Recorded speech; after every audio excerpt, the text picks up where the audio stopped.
ಇಲ್ಲಿ ಇರ್ತಕ್ಕಂಥ ಪ್ರಶ್ನೆ ಬ್ರದರ್, ಈಗ ಶುರುವಾಗುತ್ತೆ ಅಧ್ಯಾಯ, ಹೊಸ ಅಧ್ಯಾಯ. ಇಲ್ಲಿ ಪ್ರಶ್ನೆ ಬಹಳ ಪಾಪ ಆತರವಾಗಿ ಲಕ್ಷಾಂತರ ಪೆನ್ ಡ್ರೈವ್ಗಳು ಮಾಡಿ ಹಂಚಿದ್ದು ಆಯಿತು. ನಮ್ಮ ರಾಜ್ಯದ ಮುಖ್ಯಮಂತ್ರಿಗಳು ಸುಮಾರು 10 ಬಾರಿ ಸೂರ್ಯ ಚಂದ್ರ ಹುಟ್ಟೋದು ಎಷ್ಟು ಸತ್ಯವೋ ಕುಮಾರಸ್ವಾಮಿ ಮಂಡ್ಯದಲ್ಲಿ ಸೋಲೋದು ಅಷ್ಟೇ ಸತ್ಯ ಅಂತ ಹೇಳಿಕೆ ಕೊಟ್ಟರು. ಒಂದು ಬಾರಿ ಅಲ್ಲ, JDSನ 3 ಅಭ್ಯರ್ಥಿಗಳು ಸೋಲ್ತಾರೆ. ಇದರಲ್ಲಿ ಬೆಂಗಳೂರು ಗ್ರಾಮಾಂತರದಲ್ಲಿ ಮಂಜುನಾಥ್ ಅವರು ಸೋಲ್ತಾರೆ. ಈ ಭವಿಷ್ಯ ಇದ್ಯಾವ ಕಲ್ತರು ಹೇಳೋದು ಅಂತ ನಾನು ಕೇಳಿದೆ, ಅದಕ್ಕೆ ಉತ್ತರ ಕೊಡಲಿಲ್ಲ. ಒಂದು 10 ಬಾರಿ ಹೇಳಿದ್ರು, ಯಾವುದೇ ಕಾರಣಕ್ಕೂ 3 JDSನ ಅಭ್ಯರ್ಥಿಗಳು ಗೆಲ್ಲಲ್ಲ, ಮಂಜುನಾಥ್ ಅವರು ಗೆಲ್ಲಲ್ಲ. ಇದು ಮುಖ್ಯಮಂತ್ರಿಗಳು ಕೊಟ್ಟಂತ ಹೇಳಿಕೆ. ಶಿವಕುಮಾರ್ ಕೊಟ್ಟರೆ ಹೇಳಿಕೆನ ಯಾವ ಕಾರಣಕ್ಕೂ ಕುಮಾರಸ್ವಾಮಿ ಮಂಡ್ಯದಲ್ಲಿ ಗೆಲ್ಲಲ್ಲ ಮತ್ತು ಮಂಜುನಾಥ್ ಅವರು ಯಾವ ಕಾರಣಕ್ಕೂ ಗೆಲ್ಲಲ್ಲ ಅಂತಕ್ಕಂಥದ್ದನ್ನು ಪದೇ ಪದೇ ಹೇಳ್ತಾ ಬಂದರು. ಅಂದರೆ ಅವ್ರ ಧೈರ್ಯ ಎಲ್ಲಿ ಬಂತು ಇದು ಹೇಳೋದಕ್ಕೆ? ಇದನ್ನು ಇಟ್ಕೊಂಡಿದ್ರಲ್ಲ, ಇದನ್ನ 21ನೇ ತಾರೀಕು ಬಿಟ್ರಲ್ಲ ಮಾರ್ಕೆಟ್ಗೆ, ಇದು ಅವರಿಗೆ ಗ್ಯಾರಂಟಿ. ಇದೊಂದು ಗ್ಯಾರಂಟಿ ಸ್ಕೀಮು. 5ನೇ ಗ್ಯಾರಂಟಿ ಜೊತೆಗೆ 6ನೇ ಗ್ಯಾರಂಟಿ ಒಂದು ಇಟ್ಕೊಂಡಿದ್ರು ಚುನಾವಣೆ ಗೆಲ್ಲೋದಕ್ಕೆ. ನಾನು ಆ 5 ಗ್ಯಾರಂಟಿಗಳ ಬಗ್ಗೆ ನಾಡಿನ ನನ್ನ ತಾಯಂದ್ರನ್ನ ಎಚ್ಚರಿಸ್ತಕ್ಕಂಥದ್ದಕ್ಕೆ, ಇದರಿಂದ ಮುಂದೆ ಏನು ಅಪಾಯ ಕಾದಿದೆ, ತಾವು ದಾರಿ ತಪ್ಪಬೇಡಿ, ಈ ಅಪಾಯವನ್ನು ಯೋಚನೆ ಮಾಡಿ ಅಂತಕ್ಕಂಥ ಪದ ಬಳಸಿರೋದು ನಾನು. ಅದಕ್ಕೆ ಈ ರಾಜ್ಯದಲ್ಲಿ ಕುಮಾರಸ್ವಾಮಿಯವರು ಮಹಿಳೆಯರಿಗೆ ಅವಮಾನ ಮಾಡಿದ್ರು, ಅವ್ರನ್ನ ಶಂಕಿತ ರೀತಿಯಲ್ಲಿ ನೋಡಿದ್ರು, ಕೊಡಬಾರದ ರೀತಿಯಲ್ಲಿ ಪ್ರತಿನಿತ್ಯ ಹೇಳಿಕೆ ಕೊಡ್ತಾ ಹೋದರು. ಪ್ರತಿಭಟನೆಗಳು, ಹೆಣ್ಮಕ್ಳನ್ನ ಬಿಟ್ಟು 100 ಜನ 200 ಜನ ಕೂರಿಸಿ ಮಂಡ್ಯದಲ್ಲಿ ಗೋಬ್ಯಾಕ್ ಕುಮಾರಸ್ವಾಮಿ ಇದೆಲ್ಲ ನಡೆಸಿದ್ರು. ಇವ್ರು ಯಾವ ರೀತಿ ಚುನಾವಣೆ ನಡೆಸಿದ್ದಾರೆ ಅನ್ನೋದು ನಿಮ್ಮ ಗಮನಕ್ಕೆ, ಈ ರಾಜ್ಯದ ಜನತೆ ಗಮನಕ್ಕೆ ತರ್ತಾ ಇದ್ದೇನೆ. ಇದು ಒಂದು ಭಾಗ. ಈಗ ಚುನಾವಣೆ ಹಂತದಲ್ಲಿ ಇದೇನು ನಡೀತೀವಲ್ಲ, ನಾನು ಕಾಂಗ್ರೆಸ್ನ ಮುಖ್ಯಮಂತ್ರಿಗಳಿಗೆ ಕೇಳಲಿಕ್ಕೆ ಬಯಸ್ತೀನಿ.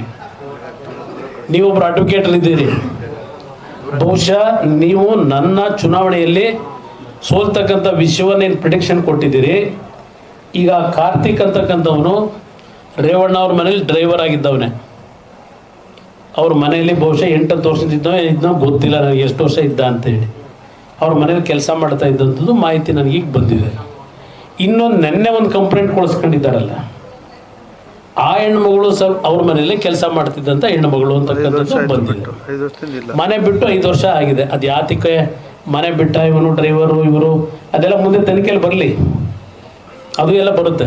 ಅವನ ಹಣೆ ಬರವೂ ಗೊತ್ತಾಗುತ್ತೆ. ಯಾತಕ್ಕೆ ಬಿಟ್ಟಿದ್ದ, ಅಲ್ಲಿ ಕೆಲಸ ಯಾವ ಥರ ಮಾಡ್ತಿದ್ದ, ಅಲ್ಲಿಂದ ಯಾವ ರೀತಿ ಹೋದ, ಅದೆಲ್ಲ ಮುಂದೆ ಬರ್ತದೆ. ಈಗ ಅದೇನೋ ಹೇಳಿಕೆನೂ ಕೊಡಿಸ್ಕೊಂಡವ್ರಂತೆ ಬೆಳಿಗ್ಗೆ. ನಾನು ಯಾವಾಗ ಈ ವಿಷಯಗಳೆಲ್ಲ ತೆಗಿತೀನಿ ಅಂತ ಮೆಸೇಜ್ ಹೋಯ್ತು ಅವರಿಗೆ. ಈಗ ಅವ್ರ ಕೆಲವೊಂದು ಹೇಳಿಕೆ ತುರಿ ಕೊಡಿಸ್ಕೊಂಡವ್ರೆ. ದೇವರಾಜೇಗೌಡನಿಗೆ ನಾನು ಕೊಟ್ಟೇ ಇಲ್ಲ, ಅವನ ಹತ್ರ ಇದ್ದಿದ್ದೆಲ್ಲ ಅವನ ಹತ್ರ ಇತ್ತು, ನನಗಿದು ಗೊತ್ತೇ ಇಲ್ಲ, ಕ್ಯಾಸೆಟೇ ಮಾಡಿಸಿಲ್ಲ ಅಂತ ಏನೋ ಹೇಳೋನಿ ಅಂತ ಏನೋ ಹೇಳಿದ್ರು. ಈಗ ನಾನು ಹೊರಗಡೆ ಅದೆಲ್ಲ ಇರಲಿ, ಯಾರು ಮಾಡಿದ್ದಾರೆ, ಯಾರು ಬಿಟ್ಟರು, ಅದೆಲ್ಲ ಇನ್ನೂ ತನಿಖೆ ಆಗಬೇಕಲ್ಲ. ಈಗ ನಾನು ಹೇಳ್ತಕ್ಕಂಥದ್ದು ರಾಜ್ಯದ ಮುಖ್ಯಮಂತ್ರಿಗಳಿಗೆ, ಸಿದ್ದರಾಮಣ್ಣವರೇ, ಏನು SIT ರಚನೆ ಮಾಡಿದ್ದೀರಿ, ಕಾಂಗ್ರೆಸ್ ಪಕ್ಷಕ್ಕೆ ನಿಮಗೇನಾದರೂ ಈ ನಾಡಿನ ಮಹಿಳೆಯರ ಬಗ್ಗೆ, ಈ ನಾಡಿನ ಬಡ ಕುಟುಂಬಗಳ ಬಗ್ಗೆ ಇರ್ಬೋದು,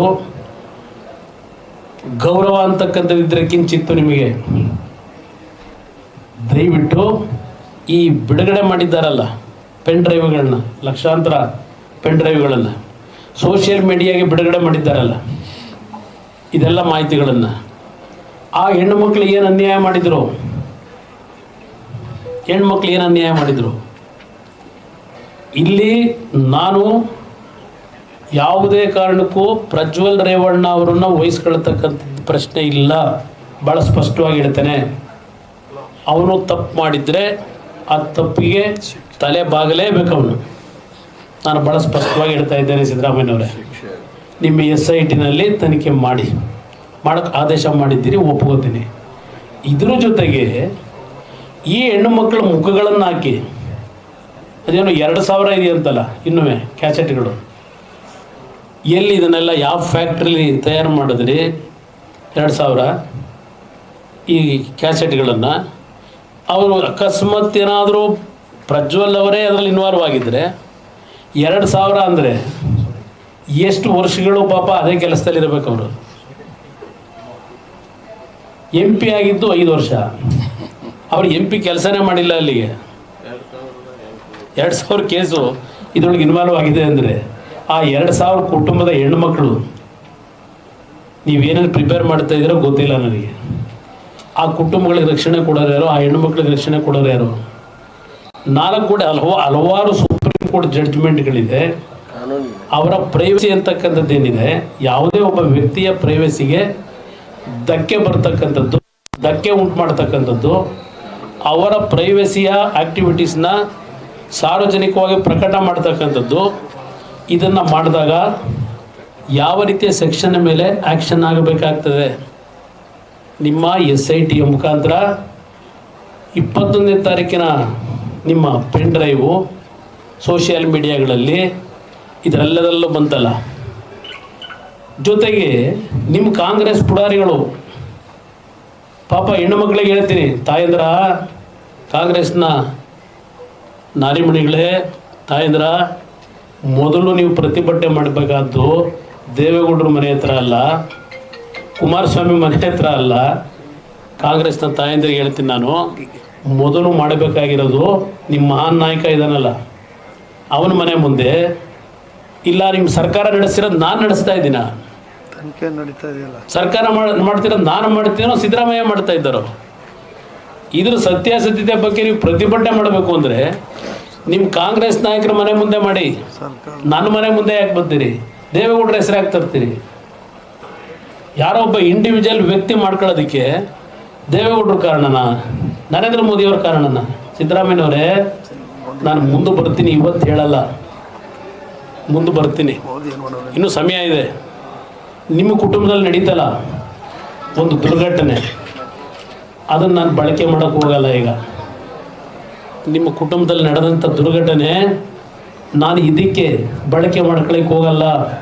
ಸಿದ್ದರಾಮಯ್ಯನವರೇ, ಅವತ್ತು ನಿಮ್ಮ ಕುಟುಂಬದ ಮಾನ ಮರ್ಯಾದೆ ಉಳಿಸಿದ್ರಲ್ಲ ನರೇಂದ್ರ ಮೋದಿ, ಸುಷ್ಮಾ ಸ್ವರಾಜ್ ಮಾನ ಮರ್ಯಾದೆ ಉಳಿಸಿದ್ರಲ್ಲ, ಅದಕ್ಕೆ ಇವತ್ತು ನರೇಂದ್ರ ಮೋದಿ ಅವರನ್ನ ಪ್ರಜ್ವಲ್ ರೇವಣ್ಣ ಅವರದಕ್ಕೆ ಟ್ಯಾಲಿ ಮಾಡ್ಕೊಂಡು ಅವ್ರನ್ನ ಪ್ರಶ್ನೆ ಮಾಡ್ತೀರಾ ನೀವು? ಇದಾ ನಿಮ್ಮ ಸೌಜನ್ಯ? ಇದಾ ನಿಮ್ಮ ಸೌಜನ್ಯ ಕೇಳಲಿಕ್ಕೆ ಬಯಸ್ತಾ ಇದ್ದಾನೆ. ನರೇಂದ್ರ ಮೋದಿ ಅವ್ರಿಗೂ ಪ್ರಜ್ವಲ್ ರೇವಣ್ಣ ಅವ್ರಿಗೂ ಸಂಬಂಧನೇ. ಟಿಕೆಟ್ ಕೊಟ್ಟಿರ್ಬೋದು, JDS ಪಕ್ಷಕ್ಕೆ 3 ಅಭ್ಯರ್ಥಿಗಳನ್ನ ಹಾಕೊಳ್ಳಿ ಅಂತೇಳಿ. ಪ್ರಜ್ವಲ್ ರೇವಣ್ಣ ಅಭ್ಯರ್ಥಿ ಮಾಡಿರ್ತಕ್ಕಂಥದ್ದು BJP ಅಲ್ಲ. ಆ ಸ್ಥಾನ ಬಿಟ್ಟುಕೊಟ್ಟಿದ್ರು, ಅಭ್ಯರ್ಥಿ ಮಾಡಿರೋದು ನಾವು ಮಾಡಿದ್ದೇವೆ. ಈಗ ಅವರು ನಮ್ಮ ಹೋಮ್ ಮಿನಿಸ್ಟ್ರು ಮಾತನಾಡಿದ್ದಾರೆ.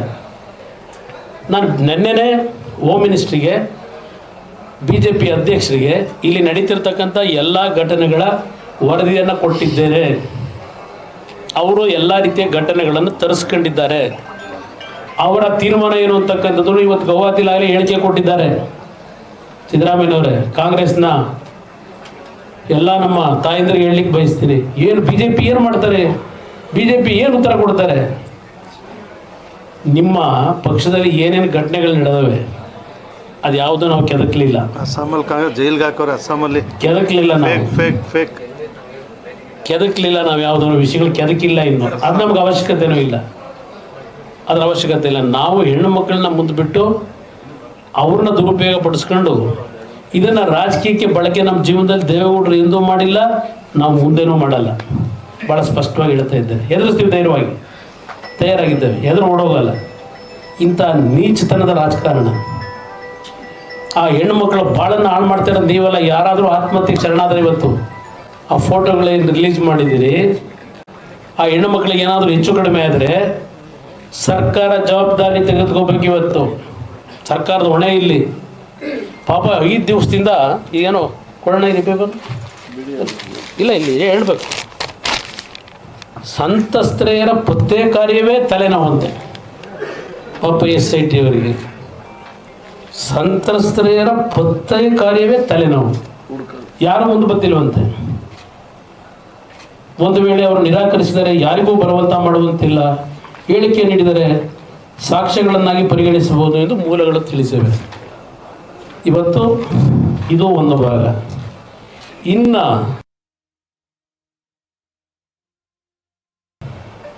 ನಮ್ಮ ಹಾಸನದ ಜಿಲ್ಲಾಧಿಕಾರಿ ಎಲ್ಲಾದರೂ ಉಂಟಾ? ಚುನಾವಣೆ ಪ್ರೋಸೆಸ್ ನಡೀತಾ ಇದೆ, ಚುನಾವಣೆ ಪ್ರೋಸೆಸ್ ನಡೀತಾ ಇದೆ. ಅವರು ಸಾರ್ವಜನಿಕವಾಗಿ ಏನು ಪ್ರತಿಕ್ರಿಯೆ ಕೊಡುವಾಗಿಲ್ಲ.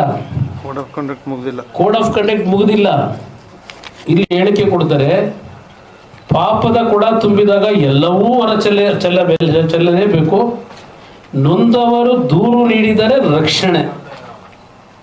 ಹಾಸನ DC ಸತ್ಯಭಾಮ ಪಾಪ ಪೌರಾಣಿಕ ಹಿನ್ನೆಲೆಯ ಶಿಶುಪಾಲನ ವಧೆ ಕಥೆನೂ ಹೇಳೋರು ನಿನ್ನೆ ಅವ್ರಿಗೆಲ್ಲರಿಗೂ ಪಾಠ ಮಾಡೋರು. ಹೆಣ್ಮಗಳು ಜಿಲ್ಲಾಧಿಕಾರಿ ಈ ಪಾಠನೂ ಅವ್ರಿಗೆ ತಯಾರು ಮಾಡಿರ್ಬೇಕು ಇದು ಹೇಳು ಅಂತ ಹೇಳಿ ಈ ಜಿಲ್ಲಾಧಿಕಾರಿಗೂ.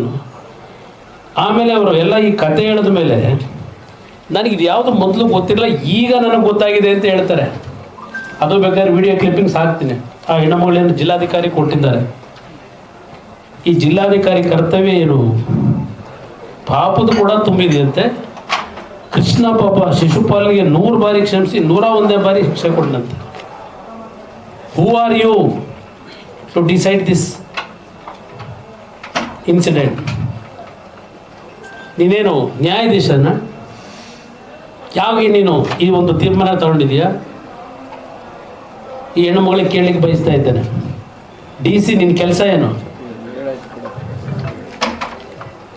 ಈ DC ಕೆಲಸ ಏನು?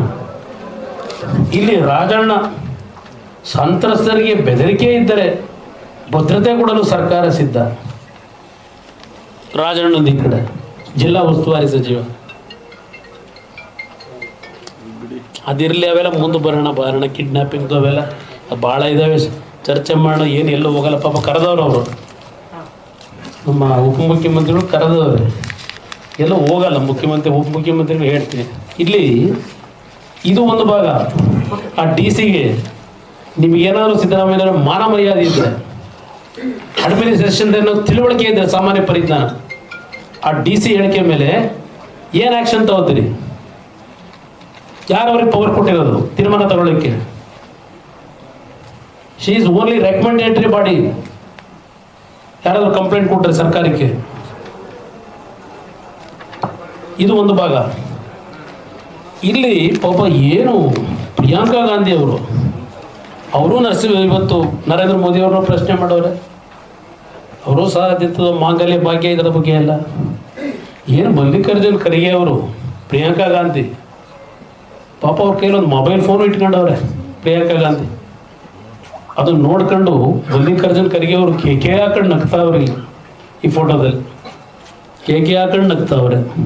ಹೇಳ್ತಾ ಇರಬೇಕು, ಇದೆಲ್ಲ ಕತೆ ವರ್ಣನೆ ಮಾಡ್ತಾ ಇರಬೇಕು. ನಮ್ಮ DK ಶಿವಕುಮಾರ್ ಅವರು ನೋಡಿ ಯಾವ್ಯಾವ ರೀತಿ ನಮ್ಮ ಪೆನ್ ಡ್ರೈವ್ ರೆಡಿ ಮಾಡಿ ಇಡೀ ರಾಜ್ಯಕ್ಕೆ ಸರ್ಕ್ಯುಲೇಟ್ ಮಾಡೋರು ನೋಡಿ ಅಂತೇಳಿ ಅವ್ರಿಗೂ ಮೊಬೈಲ್ ಫೋನ್ ಕೊಟ್ಟು ತೋರಿಸ್ಕೊಂಡು ಕೂತವ್ರೆ. ಪ್ರಿಯಾಂಕಾ ಗಾಂಧಿಗೂ ಮೊಬೈಲ್ ಫೋನ್ ತೋರಿಸ್ತಾವ್ರೆ, ಎಂಜಾಯ್ ಮಾಡ್ತಾವ್ರೆ. ಅದು ನೋಡ್ಕೊಂಡು ಇಬ್ರು ನೀವು ಮಹಿಳೆಯರಿಗೆ ಗೌರವ ಕೊಡಲಿಕ್ಕೆ ಇದನ್ನು ರಿಲೀಸ್ ಮಾಡಿರೋದು. ಅವ್ರ ಕೈಲೂ ಇವತ್ತು ಹೇಳಿಕೆ, ಅವ್ರ ಕೈಲೂ ಹೇಳಿಕೆ ಹೇಳಿದ್ದಾರೆ. ಇದೊಂದು ಭಾಗ. ನಾನು ಮುಖ್ಯಮಂತ್ರಿಗೆ ಹೇಳ್ತಕ್ಕಂಥದ್ದು, SITಯಿಂದ ಈ ಕ್ಯಾಸೆಟ್ ರಿಲೀಸ್ ಮಾಡ್ತಕ್ಕಂಥದ್ದು ಯಾರ್ಯಾರ ಪಾತ್ರ ಇದೆ. ಈ ಕಾರ್ತಿಕ್ನ ಒಂದು ಜೀವನದಲ್ಲಿ ಏನೇನು ನಡೆದಿದೆ, ಅವನಿಂದ ಇದು ಹೆಂಗೆ ಪ್ರಾರಂಭ ಆಯಿತು, ಯಾವ ಕಾರಣಕ್ಕೆ ಇವೆಲ್ಲ ಪ್ರಾರಂಭ ಆಗಿದೆ, ಅದನ್ನೂ ಒಳಗೊಂಡಂತೆ. ಅದು ಯಾವುದೋ ಹೆಣ್ಮಗಳದ್ದು ಬೇರೆ ಇದೆ ಅಂತದ್ದು, ಈಗ FIR ಬೇರೆ ಹರಿಸ್ಕೊಂಡಿದ್ದೀರಲ್ಲ ಒಂದು ಇದನ್ನು, ಇದೆಲ್ಲವನ್ನು ಒಳಗೊಂಡಂತೆ ಪ್ರಮುಖವಾಗಿ ನಿಮಗೆ ಏನಾದರೂ ರಾಜಕೀಯ ನೀತಿ ಅಂತಕ್ಕಂಥದ್ದು ಇದ್ದರೆ, ಇವತ್ತು ಇಲ್ಲ ಶಿವಕುಮಾರ್ಗೆ ಸಂಬಂಧವೇ ಇಲ್ಲ ಅಂತ ನೀವು ಹೇಳ್ಬೋದು. ಯಾರೋ ಕೊಟ್ಟವ್ರೆ ನಮಗೆ ಗೊತ್ತಿಲ್ಲ ಅಂತೇಳಿ. ದೇವರಾಜೇಗೌಡ ಪ್ರಜ್ವಲ್ ರೇವಣ್ಣ ಅವರ ವಿರುದ್ಧ ಹೋರಾಟ ಮಾಡ್ಕೊಂಡು ಬಂದಿರೋರು ಒಂದು ಭಾಗ. ಆ ಕಾರ್ತಿಕ್ಕು ಕೊನೆಗೆ ರಕ್ಷಣೆಗೆ ಅವ್ರ ಹತ್ರಕ್ಕೆ ಹೋಗಿರೋನು. ನಂತರ ಕಾರ್ತಿಕ್ ಅವ್ರ ಹತ್ರಕ್ಕೆ ಹೋದಾಗ ವಕೀಲರ ಹತ್ರ ಏನೇನು ಘಟನೆ ನಡೆದಿದೆ ಅಂತಕ್ಕಂಥದ್ದನ್ನು ವಕೀಲರ ಮುಂದೆ ಎಲ್ಲ ಎಕ್ಸ್ಪ್ಲೈನ್ ಮಾಡಿದ್ದಾನೆ. ಅದನ್ನು ವಕೀಲರು ಇವತ್ತು ಸಾರ್ವಜನಿಕವಾಗಿ ಹೇಳಿದ್ದಾರೆ. ಅವರೇನು ನಮ್ಮ ಪರವಾಗಿದ್ದವರಲ್ಲ ವಕೀಲರು. ರೇವಣ್ಣ ಅವ್ರ ಕುಟುಂಬದ ವಿರುದ್ಧ ನಿರಂತರವಾಗಿ ಎಲೆಕ್ಷನ್ನಲ್ಲಿ ಅರ್ಜಿ ಹಾಕಿದ ಮೇಲೆ ನಡೆಸ್ಕೊಂಡ್ ಬಂದಿರೋರು ಹೋರಾಟನ. ಅವರ ಮುಂದೆ ಎಲ್ಲ ಎಕ್ಸ್ಪ್ಲೈನ್ ಮಾಡಿರೋದು ಅದು ಹೇಳಿದ್ದಾರೆ ದೇವರಾಜೇಗೌಡರು. ಕಾರ್ತಿಕ್ ಬಂದು ನನ್ನ ಮುಂದೆ ಏನು ಹೇಳಿದ, DK ಶಿವಕುಮಾರ್ ಇವರೆಲ್ಲ ಇದನ್ನು ಯಾವಾಗ ಉಪಯೋಗ ಮಾಡ್ಕೋತೀವಿ ಅಂತ ಹೇಳಿ ಈ ಕೆಲಸ ಏನು ಮಾಡಿದ್ದಾರೆ.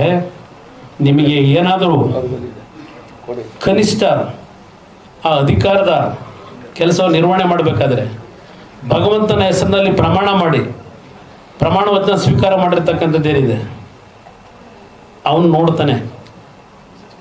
ನಾವು ಅವ್ರನ್ನ ನಂಬಿದಿರೋದು, ಭಗವಂತನ ನಂಬೆ ನಾವು ರಾಜಕೀಯ ಮಾಡಿರೋದು. ನಾನು ಒಂದು ಸಿದ್ದರಾಮಯ್ಯವ್ರಿಗೆ ಹೇಳ್ತೀನಿ, ನಿಮಗೆ ನೈತಿಕತೆ ಅನ್ನೋದಿದ್ರೆ ಇವತ್ತು ನಿಮ್ಮ ಉಪಮುಖ್ಯಮಂತ್ರಿಯನ್ನ ಡಿಸ್ಮಿಸ್ ಮಾಡ್ತಕ್ಕಂಥ ಕೆಲಸ ಮಾಡಿ. ನಾಡಿನ ಮಹಿಳೆಯರಿಗೆ ಗೌರವ ನಾನು ಯಾವ ರೀತಿ ತೋರಿಸಿದ್ದೇನೆ ಅಂತಕ್ಕಂಥದ್ದನ್ನ ಜನತೆ ಮುಂದೆ ಹೇಳಿ. ಇವತ್ತು ಇಂಥ ವ್ಯಕ್ತಿಗಳನ್ನು ನೀವು ಇಟ್ಕೊಂಡು ಮಹಿಳೆಯರಿಗೆ ನೀವು ಯಾವ ಗೌರವ ಕೊಡ್ತೀರಿ, ಯಾವ ರಕ್ಷಣೆ ಕೊಡ್ತೀರಿ? ನೀವು ಇಲ್ಲೇ ನೋಡಿದ್ನಲ್ಲ ಹುಬ್ಬಳ್ಳಿನಲ್ಲಿ ಆ ನೇಹಾ ಪ್ರಕರಣವನ್ನು ಯಾವ ರೀತಿ ಡಿಫೆಂಡ್ ಮಾಡ್ಕೊಂಡ್ರಿ ನೀವೆಲ್ಲ. ನೇಹಾ ಪ್ರಕರಣದಲ್ಲಿ ಇದೆಲ್ಲ ಇಲ್ಲಿ ನೋಡಿದ್ದೇವೆ. ಇವತ್ತು ಇಂಥ ವ್ಯಕ್ತಿಗಳ ಮುಖಾಂತರ ಈ ರಾಜ್ಯದ ಹೆಣ್ಣು ಮಕ್ಕಳಿಗೆ ನೀವು ಗೌರವ ಕೊಡೋರ ಅಲ್ಲಿ ಇವತ್ತು ಇಷ್ಟೆಲ್ಲ ಮಾಡಿ 14ರಲ್ಲಿ 14 ಸ್ಥಾನಗಳು JDS BJP ಅಭ್ಯರ್ಥಿಗಳು ಇವತ್ತಲ್ಲಿ ಗೆಲ್ತಾ ಇದ್ದಾರೆ. ಅಲ್ಲಿ ನಿಮ್ಮ ಈ ಪೆನ್ ಡ್ರೈವ್ ವರ್ಕೌಟ್ ಆಗಿಲ್ಲ. ಅದಕ್ಕೀಗ ಯಥೇಚ್ಛವಾಗಿ ಹಣ ಖರ್ಚು ಮಾಡ್ಕೊಂಡು ಉತ್ತರ ಕರ್ನಾಟಕದ ಭಾಗದಲ್ಲಾದರೂ ಈ ಪೆನ್ ಡ್ರೈವ್ನ ಕತೆ ಕಟ್ಟಿ ಇಲ್ಲಾದರೂ ಒಂದು 4-5 ಸೀಟ್ ಗಿಟ್ಟಿಸ್ಕೊಳಕ್ಕಾಯ್ತದಂತೆ ಈ ಹೊರಟಿದ್ದೀರಿ. ಅದಕ್ಕೋಸ್ಕರಲೇ ನಾನು ಉತ್ತರ ಕರ್ನಾಟಕದಲ್ಲೂ ಮುಂದಿನ 4 ದಿನ ಈ ಭಾಗದ ನನ್ನ ತಂದೆ ತಾಯಂದಿರ ವಿಶ್ವಾಸ ಗಳಿಸಿ ನಮ್ಮ BJPಯ ಮೈತ್ರಿಯ ಅಭ್ಯರ್ಥಿಗಳೇನಿದ್ದಾರೆ ಅವ್ರು ಎಲ್ಲರನ್ನು ಗೆಲ್ಲಿಸ್ತಕ್ಕಂಥದ್ದಕ್ಕೆ ಮುಂದಿನ 4 ದಿನ ನನ್ನ ಶ್ರಮವನ್ನು ಆಗ್ತಾ ಇದ್ದೇನೆ. ಇದು ನಾಡಿನ ಮಹಿಳೆಯರಿಗೆ ಈ ಸರ್ಕಾರದಿಂದ ಯಾವುದೇ ರೀತಿಯ ನ್ಯಾಯ ದೊರಕಲ್ಲ. ನಿಮ್ಮ SIT ಇದು ಬಹುಶಃ ಚುನಾವಣಾ ಫಲಿತಾಂಶ ಬರೋವರೆಗೆ ಇದಕ್ಕೆ ಕತೆ ನಿಮ್ಗಳ ಮುಖಾಂತರ ಪ್ರತಿನಿತ್ಯ ಒಂದೊಂದು ಸ್ಟೋರಿ ಮಾಡಿಸ್ಕೋಬಹುದಷ್ಟೇ. ನಾನು ಹಿಂದೆನೂ ನೋಡಿದ್ದೇನೆ, ಯಾವುದೋ ಡ್ರಗ್ ಪ್ರಕರಣದಲ್ಲಿ 1 ತಿಂಗಳು 2 ತಿಂಗಳು ಪ್ರತಿನಿತ್ಯ ಯಾರೋ ಇಬ್ಬರು ಚಿತ್ರನಟಿಯರ ಬಗ್ಗೆ ಪ್ರತಿನಿತ್ಯ ಶೋ ಮಾಡಿದ್ರಿ. ಏನಾಯ್ತು ಪ್ರಕರಣ ಅಲ್ಟಿಮೇಟ್ಲಿ? ಅದಕ್ಕೋಸ್ಕರ ಇಲ್ಲಿ ನನಗೆ ಸತ್ಯಾಂಶ ನ್ಯಾಯ ದೊರಕತಕ್ಕಂಥದ್ದಕ್ಕೆ ನಮ್ಮ ತಕರಾರಿಲ್ಲ. ಆದರೆ ಈ ಪ್ರಕರಣವನ್ನು ನೀವು ಇಟ್ಕೊಂಡು ಹಲವಾರು ಕುಟುಂಬದ ಹೆಣ್ಣು ಮಕ್ಕಳ ಮಾನ ಹಾಳು ಮಾಡಿರ್ತಕ್ಕಂಥದ್ದು ನೀವುಗಳು. ನನ್ನ ಚಿಂತನೆ ಇರೋದು, ನೆನ್ನೆ ಪ್ರಜಾವಾಣಿ ಪತ್ರಿಕೆಯಲ್ಲಿ ನೋಡಿದೆ ನಾನು ಒಂದು 3-4 ಜನ ಕೊಟ್ಟಿರ್ತಕ್ಕಂಥ ಅವರ ರಿಯಾಕ್ಷನ್ಗಳನ್ನು. ನಾನು ಡೇ 1 ಹೇಳಿದೆ, ಅಯ್ಯೋ ಪುಣ್ಯಾತ್ಮರ, ಅದು ಏನು ಬೇಕಾದರೂ ಪ್ರಜ್ವಲ್ ರೇವಣ್ಣ ಮೇಲೆ ಇರಲಿ, ನಮ್ಮ ಕುಟುಂಬದ ಮೇಲೆ ನೀವು ಚಾರ್ಜ್ ಮಾಡ್ಕೊಳ್ಳಿ. ಪಾಪ ಆ ಹೆಣ್ಣು ಮಕ್ಕಳನ್ನ ಮುಖ ಬ್ಲರ್ ಮಾಡಿ ಆ ಹೆಣ್ಣು ಮಕ್ಕಳಿಗೆ ಗೌರವ ಕೊಡದೆ ಅವ್ರ ಮುಖಗಳನ್ನು ಬ್ರೋಧೀಕರಿಸಿ ಈ ರಾಜ್ಯದ ಜನತೆ ಮುಂದೆ ಇಟ್ಟಿದ್ದೀರಲ್ಲ, ಕುಟುಂಬಗಳ ಬದುಕೇನಾಗಬೇಕು? ಇದನ್ನು ಮಾಡ್ಲಿಕ್ಕೆ ಹೋಗಿ ನಿಮ್ಮ ಕುಟುಂಬದಲ್ಲೇ ಯಾರಾದರೂ ಹೆಣ್ಮಕ್ಳು ಈ ಪ್ರಕರಣದಲ್ಲಿ ಒಳಗಾಗಿ ಸಿಗಾಕೊಂಡ್ರೆ ನಿಮ್ಮ ಕುಟುಂಬದ ಪರಿಸ್ಥಿತಿ ಏನಾಗುತ್ತೆ ಅಂತ ಯೋಚನೆ ಮಾಡಿದರೆ DK ಶಿವಕುಮಾರ್ ಹೇಳಿದ್ದೀರಿ. ಅದು ಎಂಥದ್ದು ವೀಕೆಂಡ್ ವಿತ್ ರಮೇಶ್ ಏನು ಹೇಳಿದ್ದೀರಿ? ಎಷ್ಟು ಮಟ್ಟಿಗೆ ನೀವು ಗೌರವ ಕೊಟ್ಟಿದ್ದೀರಿ ಮಹಿಳೆಯರಿಗೆ?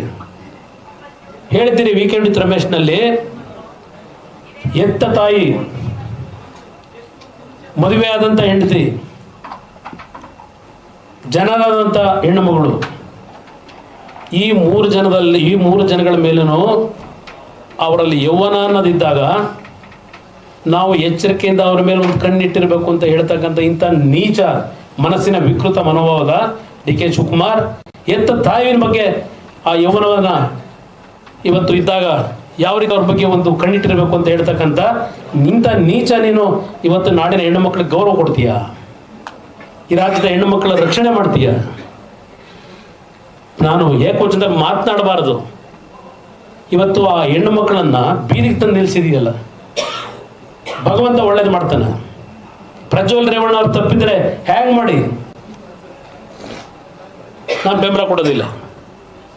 ಹಾಗಂತ ಹೇಳಿ ನಮ್ಮ ಕುಟುಂಬದ ವರ್ಚಸ್ಸನ್ನು ಹಾಳು ಮಾಡಲಿಕ್ಕೆ ಲಕ್ಷಾಂತರ ಜನರ ಬದುಕು ಕೊಟ್ಟಿದ್ದೇವೆ, ಅನ್ನ ಕೊಟ್ಟಿದ್ದೇವೆ. ದೇವೇಗೌಡ 60 ವರ್ಷದ ರಾಜಕೀಯ ಜೀವನದಲ್ಲಿ ಲಕ್ಷಾಂತರ ಕುಟುಂಬಗಳು ಅವರ ಹೆಸರಿನಲ್ಲಿ ಬದುಕ್ತಾ ಇದ್ದಾರೆ. ಆ ರೀತಿ ಕುಟುಂಬದಲ್ಲಿ ಬಂದವರು ನಾವು. ನಿಮ್ಮಿಂದ ಕಲಿಬೇಕಾ ನಾನು? ಓಹೋ, ಬರಲಿ ಈಗ ಕುಮಾರಸ್ವಾಮಿ. ನೋಡಿದೆ ಇದೆಲ್ಲ ಪ್ರತಿನಿತ್ಯ ಕಳೆದ ಒಂದು 5 ದಿವಸದ ಹೇಳಿಕೆಗಳನ್ನು. ಆ ದುರಹಂಕಾರ ಭಾಳ ದಿವಸ ಉಳಿಯಲ್ಲ. ನಿಮ್ಮ ಅಧಿಕಾರದ ಮದ, ಹಣದ ಮದ ಭಾಳ ದಿವಸ ಉಳಿಯಲ್ಲ. ಇವೆಲ್ಲ ಚಕ್ರ ಸುತ್ತಾ ಇರ್ತದೆ. ನಾನು ಈಗಲೂ ಈ ನಾಡಿನ ನನ್ನ ತಂದೆ ತಾಯಂದರಿಗೆ, ನನ್ನ ಸಹೋದರಿಯರಿಗೆ ನನಗೆ ಏನು ಗೌರವ ಕೊಟ್ಟಿದ್ದೀರಿ, ನನ್ನ ವೋಟರ್ಸು ನನ್ನ ಬಗ್ಗೆ ವಿಶ್ವಾಸ ಇಟ್ಟಿರ್ತಕ್ಕಂಥದ್ದು, ಈ ನಾಡಿನಲ್ಲಿ ಅತಿ ಹೆಚ್ಚಿನ ಒಂದು ನನ್ನ ಗೌರವ ಕೊಡ್ತಕ್ಕಂಥದ್ದು ಈ ನಾಡಿನ ನನ್ನ ತಾಯಂದರು, ಸಹೋದರಿಯರು. ಮಗನಿಗಿಂತಲೂ ಹೆಚ್ಚಾಗಿ ನನ್ನನ್ನು ಅವ್ರ ಹೃದಯದಲ್ಲಿ ಇಟ್ಕೊಂಡಿದ್ದಾರೆ.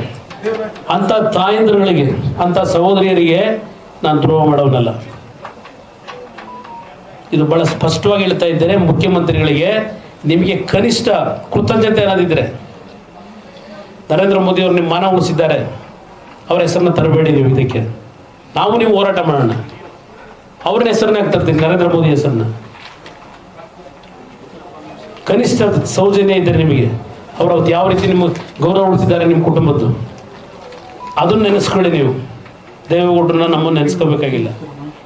ಇದನ್ನು ಹೇಳಿ ಈಗಲೂ ನಾನು ಸರ್ಕಾರಕ್ಕೆ ಡಿಮ್ಯಾಂಡ್ ಮಾಡ್ತಾ ಇದ್ದೇನೆ, ಸತ್ಯಾಂಶಗಳನ್ನು ಹೊರಗೆ ತಂದಿ. ನಿಮ್ಮ ಅಧಿಕಾರವನ್ನು ದುರುಪಯೋಗ ಪಡಿಸ್ಕೊಂಡು ನಿಮ್ಮ ಅಧಿಕಾರಿಗಳ ಮುಖಾಂತರ ನಿಮಗೆ ಬೇಕಾದಂಥ ವರದಿಯನ್ನು ತಗೊಳ್ಳೋದಲ್ಲ. ಅಂತಿಮವಾಗಿ ನಾವು ನೀವು ಎಲ್ಲ ಉತ್ತರ ಕೊಡಬೇಕಾದಂಥದ್ದು ಒಂದು ಕಾಣದ ಶಕ್ತಿ ಏನಿದೆ, ಆ ದೇವರ ಮುಂದೆನೇ ನಾವು ಉತ್ತರ ನಾವು ನೀವು ಕೊಡಲೇಬೇಕು. ಯಾರು ತಪ್ಪಿಸ್ಕೊಳ್ಳಿಕ್ಕೆ ಸಾಧ್ಯ ಇಲ್ಲ. ಇದನ್ನು ಹೇಳಿ ಈಗಾಗಲೇ ಸನ್ಮಾನ್ಯ ರಾಷ್ಟ್ರೀಯ ಅಧ್ಯಕ್ಷರು ಅಮಾನತ್ ಆದೇಶವನ್ನು ಕೊಟ್ಟಿದ್ದಾರೆ, ಕಳಿಸಿದ್ದಾರೆ. ಅದರಿಂದ ಇವತ್ತು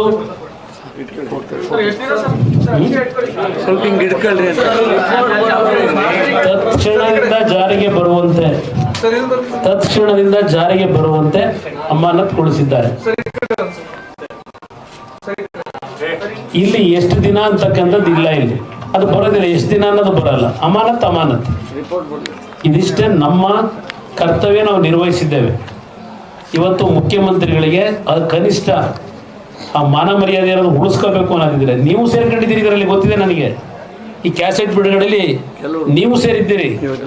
ನಿಮ್ ಗಮನಕ್ಕೆ ಬರ್ತಾ ಇದೇನಾಗಿಲ್ಲ ಈ ಕ್ಯಾಸೆಟ್ ಬಿಡುಗಡೆ. ಅದಕ್ಕೋಸ್ಕರಲೇ ಹೇಳಿದ್ ನೀವು 4 ಸ್ಥಾನ ಸೋಲ್ತಾರೆ.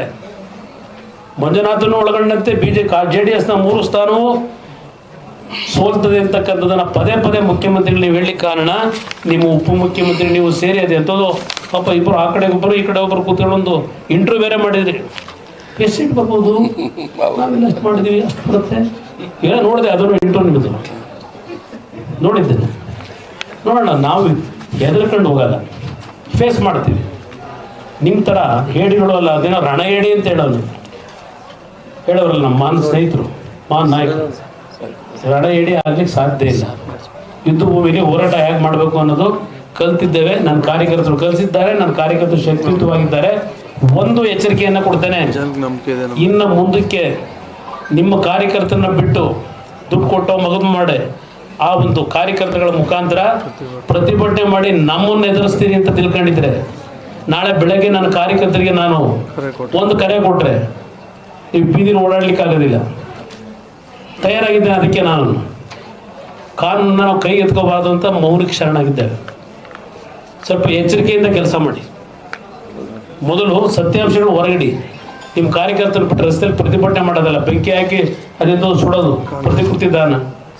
ಏನು ನಮಗೇನು ದೊಡ್ಡ ಕಷ್ಟ ಅದು ಪ್ರತಿಕೃತಿ ದಾನ ಮಾಡೋದು. ಏನೋ ಇದನ್ನು ಮಾಡಿ ಪ್ರತಿಕೃತಿ ರೆಡಿ ಮಾಡಿ ಚಪ್ಪಲಿ ಹಾರಕ್ಕೆ ಮೆರವಣಿಗೆ ಮಾಡೋದು ದೊಡ್ಡ ವಿಷಯ. ಇದೆಲ್ಲ ನಿಲ್ಲಿಸಿ ಗೌರವಯುತವಾಗಿ ನಡ್ಕೊಳ್ಳಿ ಅಂತಕ್ಕಂಥ ಹೇಳಿಕ್ಕೆ ಬಯಸ್ತೀನಿ. ಏನ್ ಹೇಳಿ ರೇವಣ್ಣ ಅವ್ರ ಮೇಲೆ ಯಾಕೆ ತಗೋಬೇಕು? ಯಾರು ಅವ್ರು? ಯಾವ ಆರೋಪಿ? ಯಾವ ಆರೋಪಿ?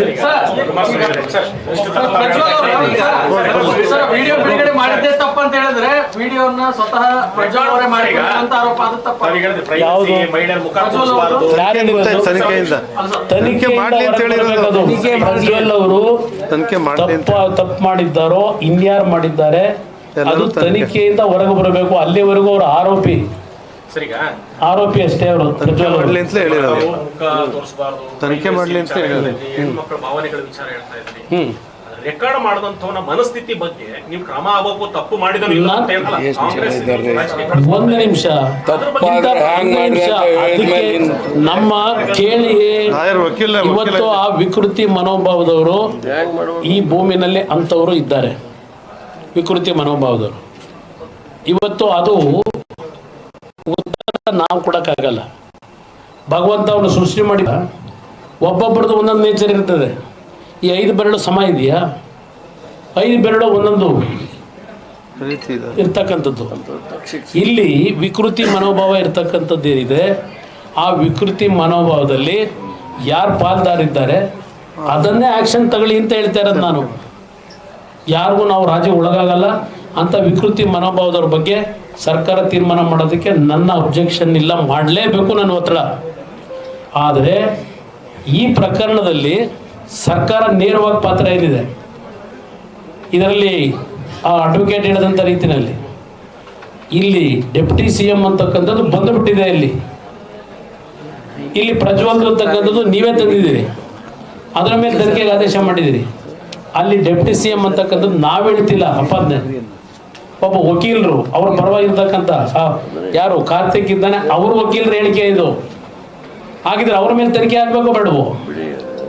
ಇದು ನನ್ನ ಡಿಮ್ಯಾಂಡ್ ಇರ್ತಕ್ಕಂಥದ್ದು.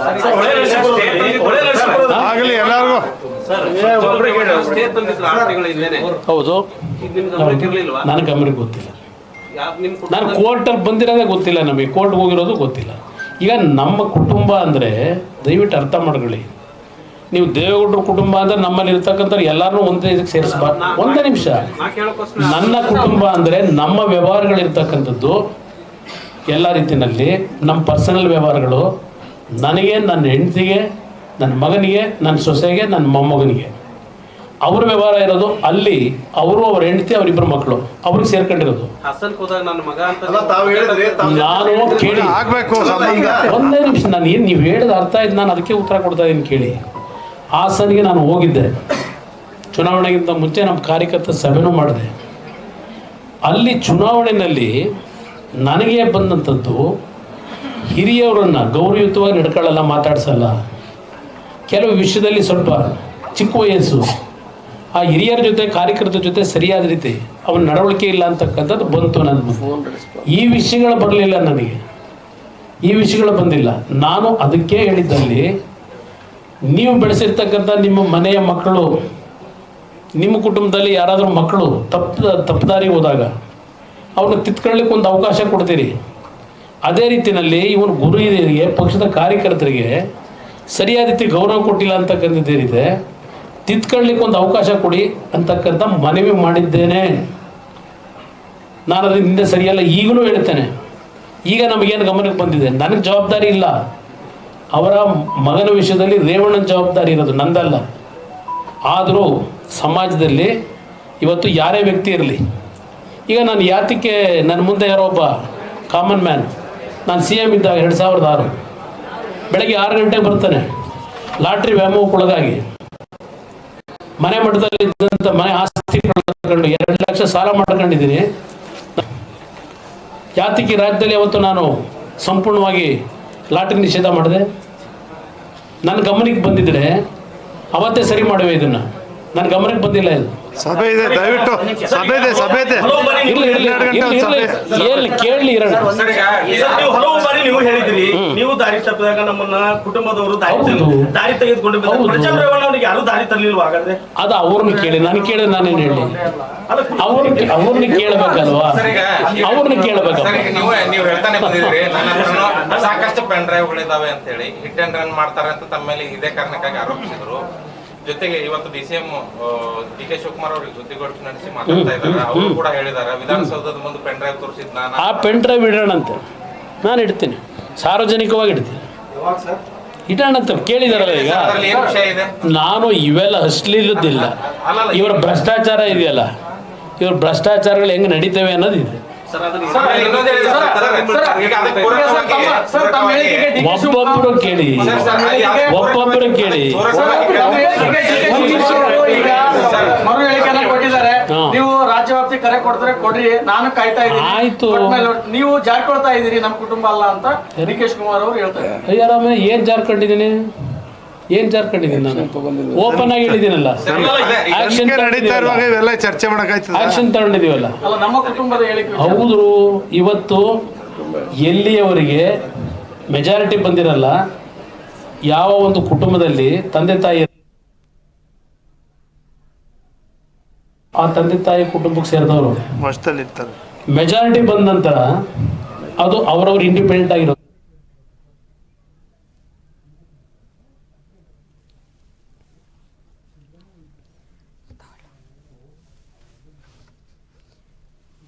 ಪ್ರಜ್ವಲ್ ರೇವಣ್ಣ ವಿಡಿಯೋ ಪ್ರಕರಣ ದೊಡ್ಡ ಮಟ್ಟದಲ್ಲಿ ತಿರುವನ್ನ ಪಡೆದುಕೊಂಡಿರುವಂತದ್ದು.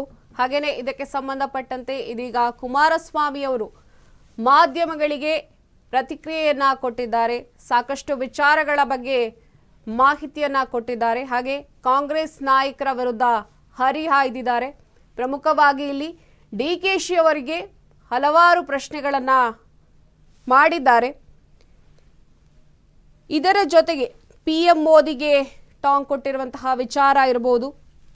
ಹಾಗೇನೆ ಈ ಪೆನ್ ಡ್ರೈವ್ ಕೇಸ್, ಈ ಪೆನ್ ಡ್ರೈವ್ನ ಯಾರು ಹಾಗಿದ್ರೆ ರೆಕಾರ್ಡ್ ಮಾಡಿದ್ರು, ಇಷ್ಟು ವಿಡಿಯೋಗಳನ್ನು 2000 ವಿಡಿಯೋಗಳನ್ನು ಅದು ಯಾರು ರೆಕಾರ್ಡ್ ಮಾಡಿಸಿದ್ದಾರೆ, ಇದರ ಹಿಂದೆ ಯಾರದೆಲ್ಲ ಕೈವಾಡ ಇದೆ ಅನ್ನುವಂತಹ ಪ್ರಶ್ನೆಯನ್ನ ಮಾಡ್ತಾರೆ.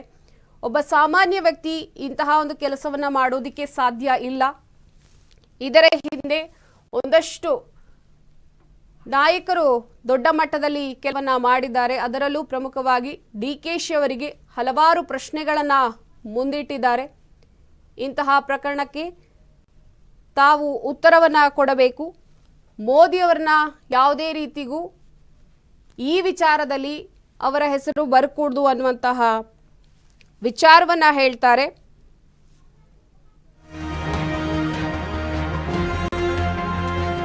ಹಾಸನದಲ್ಲಿ ಸಿಕ್ಕ ಪೆನ್ ಡ್ರೈವ್ ಹಲ್ಚಲ್ ಪ್ರಕರಣ,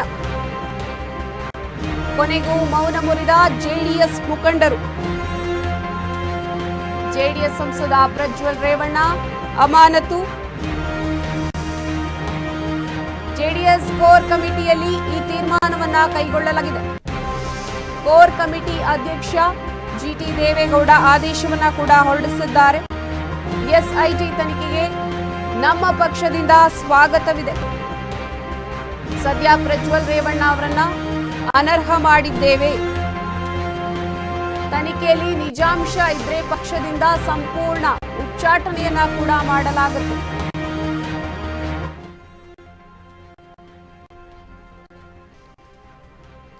ಹಾಸನದಲ್ಲಿ ಪೆನ್ ಡ್ರೈವ್ ಹಲ್ಚಲ್ ಪ್ರಕರಣ ಈಗ ರಾಜ್ಯಾದ್ಯಂತ ದೊಡ್ಡ ಮಟ್ಟದಲ್ಲಿ ಒಂದು ಸುದ್ದಿ ಆಗ್ತಾ ಇದೆ. ಇದಕ್ಕೆ ಸಂಬಂಧಪಟ್ಟಂತೆ ಇವತ್ತು ಕಮಿಟಿ ಸಭೆಯನ್ನ ಕೂಡ ನಡೆಸಲಾಗಿದೆ ಹುಬ್ಬಳ್ಳಿಯಲ್ಲಿ. ಈ ಒಂದು ಸಭೆಯಲ್ಲಿ ಹಲವಾರು ಶಾಸಕರು ಕೂಡ, ಅಂದ್ರೆ JDSಗೆ ಸಂಬಂಧಪಟ್ಟಂತಹ ಹಲವಾರು ಶಾಸಕರು ಭಾಗಿಯಾಗಿದ್ದಾರೆ.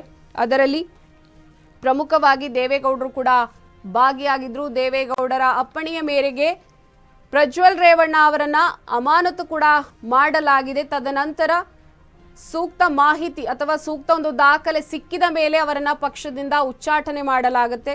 ಆದರೆ ಮತ್ತೊಂದು ಕಡೆ ಕುಮಾರಸ್ವಾಮಿ ಅವರು ಮಾಧ್ಯಮಗಳಿಗೆ ಹೇಳಿಕೆಯನ್ನ ಕೊಟ್ಟಿದ್ದಾರೆ. ಬಹಳ ಸ್ಪಷ್ಟವಾಗಿ ಒಂದಷ್ಟು ವಿಚಾರವನ್ನ ಹಾಗೆ ಹೇಳಿಕೆಯನ್ನ ಕೊಟ್ಟಿರುವಂಥದ್ದು. ಜೊತೆಗೆ ಕೈ ನಾಯಕರಿಗೆ ಪ್ರಶ್ನೆಯನ್ನ ಕೂಡ ಮಾಡ್ತಾರೆ. ಇದರಲ್ಲೂ ಪ್ರಮುಖವಾಗಿ ಪ್ರಜ್ವಲ್ ರೇವಣ್ಣ ಅವರ ಕಾರ್ ಡ್ರೈವರ್ ಆಗಿದ್ದ, ಮಾಜಿ ಕಾರ್ ಡ್ರೈವರ್ ಆಗಿದ್ದ ಕಾರ್ತಿಕ್ ಅವರು ಸ್ವ ಇಚ್ಛೆಯಿಂದ ನಾನು ಇದನ್ನ ಮಾಡಿದ್ದೇನೆ, ಬಿಡುಗಡೆ ಮಾಡಿದ್ದೇನೆ, ಸಾಮಾಜಿಕ ಜಾಲತಾಣಗಳಲ್ಲಿ ನಾನೇ ಈ ಪೆನ್ ಡ್ರೈವ್ ವಿಡಿಯೋಗಳನ್ನ ಬಿಡುಗಡೆ ಮಾಡಿದ್ದೇನೆ ಅನ್ನುವಂತಹ ಹೇಳಿಕೆಯನ್ನ SIT ಮುಂದೆ. ಒಟ್ಟಾರೆ ಪ್ರಜ್ವಲ್ ರೇವಣ್ಣ ವಿಡಿಯೋ ದೊಡ್ಡ ಪ್ರಕರಣ, ಸೆಕ್ಸ್ ಸ್ಕ್ಯಾಂಡಲ್ ಇದೊಂದು ಮೊದಲನೆಯ ಪ್ರಕರಣ ಅಂತ ಹೇಳಲಾಗ್ತಾ ಇದೆ. ಸಂಸದರಾಗಿ ಅವರು ಈ ಒಂದು ಕೇಸಲ್ಲಿ ಸಿಕ್ಕಿ ಹಾಕಿಕೊಂಡಿರುವಂಥದ್ದು ಮೊದಲನೇ ಪ್ರಕರಣ ಅಂತ ಹೇಳಲಾಗ್ತಾ ಇದೆ. ಮತ್ತೊಂದು ಕಡೆ ಇದಕ್ಕೆ ಸಂಬಂಧಪಟ್ಟಂತೆ ಹಲವಾರು ಕಡೆ ಪ್ರತಿಭಟನೆಗಳು ನಡೀತಾ ಇದೆ, ಒತ್ತಡಗಳು ಕೂಡ ಬರ್ತಾ ಇದೆ. ಮತ್ತೊಂದು ಕಡೆ ಅಮಿತ್ ಶಾ ಅವರು ಕೂಡ ಈಗ ಪ್ರಿಯಾಂಕಾ ಅವರ ಮೇಲೆ ವಾಗ್ದಾಳಿಯನ್ನ ನಡೆಸ್ತಾ ಇದ್ದಾರೆ. ಮತ್ತೊಂದು ಕಡೆ SIT ದೊಡ್ಡ ಮಟ್ಟದಲ್ಲಿ ತನಿಖೆಯನ್ನ ಹಮ್ಮಿಕೊಂಡಿದೆ. 3 ತಂಡಗಳನ್ನ ರಚನೆ ಮಾಡಿ ಈ ವಿಚಾರಕ್ಕೆ ಸಂಬಂಧಪಟ್ಟಂತೆ ತನಿಖೆಯನ್ನ ಕೈಗೊಂಡಿದೆ. ತಪ್ಪಿತಸ್ಥ ಎಂಬ ವರದಿ ಬಂದರೆ ಶಾಶ್ವತವಾಗಿ ಅಮಾನತು ಮಾಡಲಾಗುತ್ತೆ ಅಂತ ಕುಮಾರಸ್ವಾಮಿ ಅವರೊಂದು ಹೇಳಿಕೆಯನ್ನ ಕೊಟ್ಟಿದ್ದಾರೆ. JDS ಕೋರ್ ಕಮಿಟಿ ಸಭೆಯ ನಂತರ ಮಾಧ್ಯಮಗಳಿಗೆ ಒಂದು ಹೇಳಿಕೆಯನ್ನ ಕೊಟ್ಟಿರುವಂತದ್ದು. ಪ್ರಜ್ವಲ್ ಕೇಸ್ ಬಗ್ಗೆ ಅಮಿತ್ ಶಾ ಮೊದಲನೆಯದಾಗಿ ಪ್ರತಿಕ್ರಿಯೆಯನ್ನ ಕೊಟ್ಟಿದ್ದಾರೆ. ರೇವಣ್ಣ ಪ್ರಜ್ವಲ್ ವಿರುದ್ಧದ ಆರೋಪ ಆಧಾರ ರಹಿತ ಅಂತ ಹೇಳಲಾಗ್ತಾ ಇದೆ. ಗುವಾಹಟಿಯಲ್ಲಿ ಕೇಂದ್ರ ಗೃಹ ಸಚಿವ ಅಮಿತ್ ಶಾ ಈ ಒಂದು ಹೇಳಿಕೆಯನ್ನ ಕೊಟ್ಟಿದ್ದಾರೆ. ನಾವು ದೇಶದ ಮಾತೃಶಕ್ತಿ ನಾರಿ ಶಕ್ತಿ ಜೊತೆ ನಿಂತಿದ್ದೇವೆ. ಭಾರತೀಯ ಜನತಾ ಪಾರ್ಟಿಯ ನಿಲುವು ಬಹಳ ಸ್ಪಷ್ಟವಾಗಿದೆ. ಪ್ರಧಾನಿ ಮೋದಿಗೆ ದೇಶದ ಜನರ ಮೇಲೆ ಬದ್ಧತೆ ಇದೆ. ಮಹಿಳೆಯರಿಗೆ ಆಗೋ ಅಪಮಾನವನ್ನ ನಾವು ಯಾವತ್ತಿಗೂ ಸಹಿಸಲ್ಲ ಅಂತ ಅಮಿತ್ ಶಾ ಅವರು ಹೇಳಿದ್ದಾರೆ. ನಮ್ಮ ಸರ್ಕಾರ ಯಾವತ್ತಿಗೂ ಸಹಿಸೋದಿಲ್ಲ ಅಂತ ಬಹಳ ಸ್ಪಷ್ಟವಾಗಿ ಹೇಳ್ತಾರೆ. ಪ್ರಜ್ವಲ್ ಕೇಸ್ ಬಗ್ಗೆ ಅಮಿತ್ ಶಾ ಇದೀಗ ಮೊದಲನೆಯದಾಗಿ ಪ್ರತಿಕ್ರಿಯೆಯನ್ನ ಕೊಟ್ಟಿದ್ದಾರೆ. ರೇವಣ್ಣ ಹಾಗೆ ಪ್ರಜ್ವಲ್ ವಿರುದ್ಧದ ಆರೋಪ ಆಧಾರ ರಹಿತ ಅಂತ ಹೇಳ್ತಾ ಇದ್ದಾರೆ. ಗುವಾಹಟಿಯಲ್ಲಿ ಕೇಂದ್ರ ಗೃಹ ಸಚಿವ ಅಮಿತ್ ಶಾ ಅವರು ಈ ಒಂದು ಹೇಳಿಕೆಯನ್ನ ಕೊಟ್ಟಿದ್ದಾರೆ. देखिए, श्री रेवन्ना का जो समाचार पत्रों में और चैनलों में चल रहा है वो बिल्कुल आघातजनक है. ऐसा सहन किया ही नहीं जा सकता और भारतीय जनता पार्टी का स्टैंड बहुत स्पष्ट है. हम देश की मातृशक्ति के साथ खड़े हैं, देश की नारी शक्ति के साथ खड़े हैं. नरेंद्र मोदी जी का पूरे देश को एक कमिटमेंट है कि कहीं पर भी मातृशक्ति के अपमान को सहन नहीं किया जाना. परंतु कांग्रेस पार्टी जो हम पर आरोप लगाना चाहती है, मैं छोटी सी बात पूछना चाहता हूं. वहां सरकार किसकी है? सरकार कांग्रेस पार्टी की है. फेक वीडियो आपके ध्यान में ही होंगे क्योंकि टाइम पर रिलीज किए गए हैं. और अब तक कार्यवाही कांग्रेस पार्टी ने क्यों नहीं की? कार्यवाही हमने नहीं करनी है. ये लॉ एंड ऑर्डर का इश्यू स्टेट का इश्यू है. प्रियंका जी हमसे सवाल पूछ रही है. मैं प्रियंका जी को कहना चाहता हूं, नरेंद्र मोदी जी और मुझसे सवाल पूछने की जगह आपके मुख्यमंत्री उप मुख्यमंत्री को सवाल करिए कि आपकी सरकार क्या कर रही है, क्यों जांच नहीं हो रही है. हम जांच के पक्ष में है और हमारे साथी दल JDS ने भी उन पर कदम उठाने की घोषणा की है. आज शायद उनकी कोर कमेटी की मीटिंग है और कदम उठाए भी जाएंगे. इस प्रकार की घटनाओं को सार्वजनिक जीवन में, समाज में या निजी तौर पर कहीं पर कोई स्थान नहीं होना चाहिए. कठोर से कठोर कदम उठाने चाहिए. ये भारतीय जनता पार्टी का स्टैंड अफर है और उसमें कोई कंफ्यूजन भारतीय जनता पार्टी में किसी स्तर पर नहीं है. हम महिला शक्ति के अपमान का, मातृशक्ति के अपमान का घोर निंदा करते हैं. बचाव कर रहे हैं. देखिए, श्री रेवन्ना का जो समाचार पत्रों में और चैनलों में चल रहा है वो बिल्कुल आघातजनक है. ऐसा सहन किया ही नहीं जा सकता और भारतीय जनता पार्टी का स्टैंड बहुत स्पष्ट है. हम देश की मातृशक्ति के साथ खड़े हैं, देश की नारी शक्ति के साथ खड़े हैं. नरेंद्र मोदी जी का पूरे देश को एक कमिटमेंट है कि कहीं पर भी मातृशक्ति के अपमान को सहन नहीं किया जाना. परंतु कांग्रेस पार्टी ಪ್ರಜ್ವಲ್ ಕೇಸ್ ಬಗ್ಗೆ ಅಮಿತ್ ಶಾ ಅವರು ಇದೀಗ ಮೊದಲನೆಯದಾಗಿ ತಮ್ಮ ಒಂದು ಪ್ರತಿಕ್ರಿಯೆಯನ್ನ ಕೊಟ್ಟಿದ್ದಾರೆ. ಅದರಲ್ಲೂ ರೇವಣ್ಣ ಪ್ರಜ್ವಲ್ ವಿರುದ್ಧದ ಆರೋಪ ಆಧಾರರಹಿತ ಅಂತ ಅವರು ಹೇಳ್ತಾ ಇದ್ದಾರೆ. ಗುವಾಹಟಿಯಲ್ಲಿ ಕೇಂದ್ರ ಗೃಹ ಸಚಿವ ಅಮಿತ್ ಶಾ ಈ ಒಂದು ಹೇಳಿಕೆಯನ್ನ ಕೊಟ್ಟಿದ್ದಾರೆ. ನಾವು ದೇಶದ ಮಾತೃಶಕ್ತಿ ಹಾಗೆ ನಾರಿ ಶಕ್ತಿ ಜೊತೆ ನಿಂತಿದ್ದೇವೆ. ಭಾರತೀಯ ಜನತಾ ಪಾರ್ಟಿಯ ನಿಲುವು ಬಹಳ ಸ್ಪಷ್ಟವಾಗಿದೆ. ಪ್ರಧಾನಿ ಮೋದಿಗೆ ದೇಶದ ಜನರ ಮೇಲೆ ಬದ್ಧತೆ ಇದೆ. ಮಹಿಳೆಯರಿಗೆ ಆಗೋ ಅಪಮಾನವನ್ನ ನಾವು ಯಾವುದೇ ಕಾರಣಕ್ಕೂ ಸಹಿಸೋದಿಲ್ಲ ಅಂತ ಅಮಿತ್ ಶಾ ಅವರೊಂದು ಹೇಳಿಕೆಯನ್ನ ಕೊಟ್ಟಿದ್ದಾರೆ. ಹಾಗೇನೆ ಮತ್ತೊಂದು ಕಡೆ ಕುಮಾರಸ್ವಾಮಿ ಅವರು ಕೂಡ ಮಾಧ್ಯಮಗಳಿಗೆ ಪ್ರತಿಕ್ರಿಯೆಯನ್ನ ಕೊಟ್ಟಿರುವಂತದ್ದು. ಕಮಿಟಿ ಸಭೆಯ ನಂತರ ಅವರು ಬಹಳ ಸ್ಪಷ್ಟವಾಗಿ ಒಂದಷ್ಟು ವಿಚಾರಗಳನ್ನ ಮಾತನಾಡಿದ್ದಾರೆ. ಪ್ರಶ್ನೆಯನ್ನ ಕೂಡ ಮಾಡಿದ್ದಾರೆ ಕೈ ನಾಯಕರಿಗೆ. ಹಾಗೆ ಮುಂದಿನ ನಿರ್ಧಾರಗಳ ಬಗ್ಗೆ ಕೂಡ ಬಹಳ ಸ್ಪಷ್ಟವಾಗಿ ಮಾಧ್ಯಮಗಳಿಗೆ ಹೇಳಿಕೆಯನ್ನು ಕೂಡ ಕೊಟ್ಟಿದ್ದಾರೆ.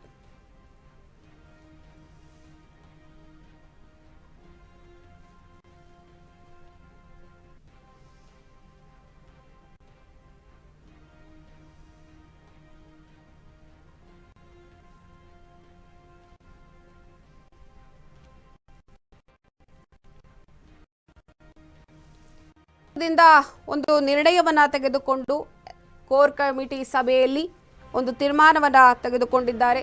ಸದ್ಯದ ಮಟ್ಟಿಗೆ ಸಂಸದ ಪ್ರಜ್ವಲ್ ರೇವಣ್ಣ ಅವರನ್ನ ಪಕ್ಷದಿಂದ ಅಮಾನತು ಮಾಡಲಾಗಿದೆ. ಇದಕ್ಕೆ ಸಂಬಂಧಪಟ್ಟಂತೆ ಸುದ್ದಿಗೋಷ್ಠಿಯಲ್ಲಿ ಎಚ್ಡಿಕೆ ಕುಮಾರಸ್ವಾಮಿ ಅವರು ಬಹಳ ಸ್ಪಷ್ಟನೆಯನ್ನ ಕೊಟ್ಟಿದ್ದಾರೆ. ತಪ್ಪಿತಸ್ಥ ಎಂಬ ವರದಿ ಬಂದ್ರೆ ಶಾಶ್ವತವಾಗಿ ಉಚ್ಚಾಟನೆಯನ್ನ ಪಕ್ಷದಿಂದ ಮಾಡಲಾಗುತ್ತೆ. ಜೆಡಿಎಸ್ ಕೋರ್ ಕಮಿಟಿ ಸಭೆಯಲ್ಲಿ ಈ ನಿರ್ಣಯವನ್ನ ಕೈಗೊಳ್ಳಲಾಗಿದೆ.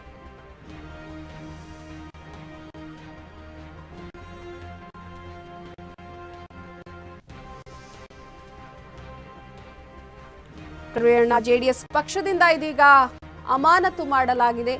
ಒಂದಷ್ಟು ಶಾಸಕರ ಒತ್ತಡ ಕೂಡ ಇದು ಈ ಒಂದು ಸಂದರ್ಭದಲ್ಲಿ ಪ್ರಮುಖವಾಗಿ ಜಿಟಿ ದೇವೇಗೌಡರ ಅಪ್ಪಣೆಯ ಸಂಸದ ಪ್ರಜ್ವಲ್ ರೇವಣ್ಣ ಅವರನ್ನ ಪಕ್ಷದಿಂದ ಅಮಾನತು ಮಾಡಲಾಗಿದೆ. ತನಿಖೆಯೆಲ್ಲ ಪೂರ್ಣಗೊಂಡು ಆರೋಪಿ ಸಾಬೀತಾದರೆ ಪಕ್ಷದಿಂದ ಅವರನ್ನ ಉಚ್ಚಾಟನೆ ಮಾಡಲಾಗುತ್ತೆ. ಹಾಗೇನೆ ಕುಮಾರಸ್ವಾಮಿ ಅವರು ಮಾಧ್ಯಮಗಳಿಗೆ ಬಹಳ ಸ್ಪಷ್ಟವಾಗಿ ಇವೆಲ್ಲ ವಿಚಾರಗಳ ಬಗ್ಗೆ ಸ್ಪಷ್ಟವಾಗಿ ಮಾಹಿತಿಯನ್ನ ಕೊಟ್ಟಿದ್ದಾರೆ. ಮತ್ತೊಂದು ಕಡೆ ಐಟಿ ತಂಡ ಬಹಳ ದೊಡ್ಡ ಮಟ್ಟದಲ್ಲಿ ಬಹಳ ವೇಗವಾಗಿ ಕಾರ್ಯಾಚರಣೆಯನ್ನ ಹಮ್ಮಿಕೊಂಡಿದೆ. 3 ತಂಡಗಳನ್ನ ರಚಿಸಿಕೊಂಡಿದೆ. ಆ 3 ತಂಡಗಳು ಬೇರೆ ಬೇರೆ ರೀತಿಯಾಗಿ ಪ್ರಜ್ವಲ್ ರೇವಣ್ಣ ಅವರ ಈ ಕೇಸನ್ನ ತನಿಖೆಯನ್ನ ಹಮ್ಮಿಕೊಂಡಿದೆ. ಮತ್ತೊಂದು ಕಡೆ ಹಲವಾರು ಸಂಘ ಸಂಸ್ಥೆಗಳ ಅಂದ್ರೆ ಮಹಿಳೆಯರು ಒಂದು ಪ್ರತಿಭಟನೆಯನ್ನ ಮಾಡ್ತಾ ಇರುವಂತದ್ದು. ಹಾಗೆ ಸಂತ್ರಸ್ತೆಯರನ್ನ ಕೂಡ SIT ಅವರು ತನಿಖೆಯನ್ನ ನಡೆಸ್ತಾ ಇದ್ದಾರೆ.